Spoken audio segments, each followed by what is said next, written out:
मिनश्शैतानिर्रजीम बिस्मिल्लाहिर्रहमानिर्रहीम। अस्सलाम वालेकुम नाज़रीन, उम्मीद करती हूँ सब खैरियत से होंगे।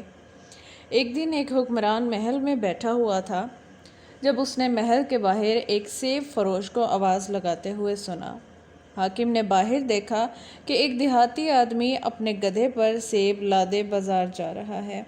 हुक्मरान ने सेब की ख्वाहिश की और अपने वज़ीर से कहा, ख़जाने से 5 सोने के सिक्के ले लो और मेरे लिए एक सेब ले आओ।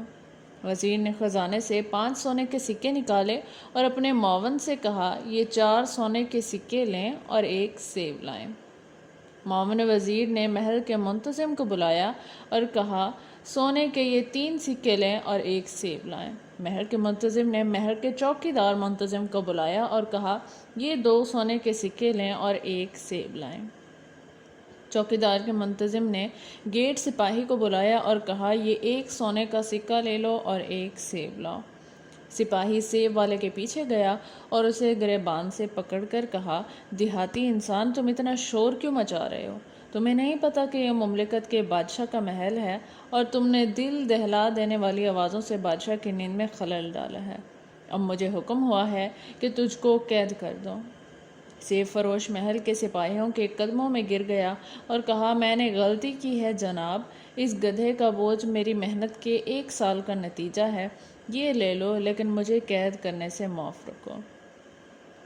सिपाही ने सारे सेब लिए और आधे अपने पास रखे और बाकी अपने मुंतज़िम को दे दिए, और उसने उसमें से आधे रखे और आधे ऊपर के मुंतज़िम को दे दिए और कहा कि ये 1 सोने के सिक्के वाले सेब हैं। अफसर ने उन सेबों का आधा हिस्सा महल के मुंतज़िम को दिया और कहा कि इन सेबों की कीमत 2 सोने के सिक्के हैं। महल के मुंतज़िम ने आधे सेब अपने पास रखे और आधे वज़ीर को दिए और कहा कि इन सेबों की कीमत 3 सोने के सिक्के हैं। वज़ीर ने आधे सेब उठाए और वज़ीर आला के पास गया और कहा कि इन सेबों की कीमत 4 सोने के सिक्के हैं।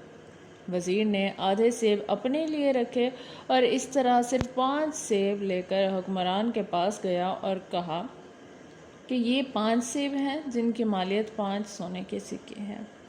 हाकिम ने अपने आप सोचा कि इसके दौरे हुकूमत में लोग वाकई अमीर और खुशहाल हैं।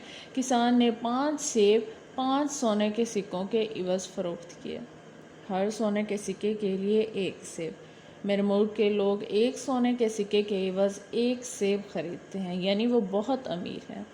इसलिए बेहतर है कि टैक्स में इजाफ़ा किया जाए और महल के ख़जाने को भर दिया जाए। और फिर यूँ हुआ, अवाम में गुर्बत बढ़ती बढ़ती और बढ़ती ही चली गई। फ़ारसी अदब से माख़ूज़ है, यानी यही हाल आजकल हमारा है।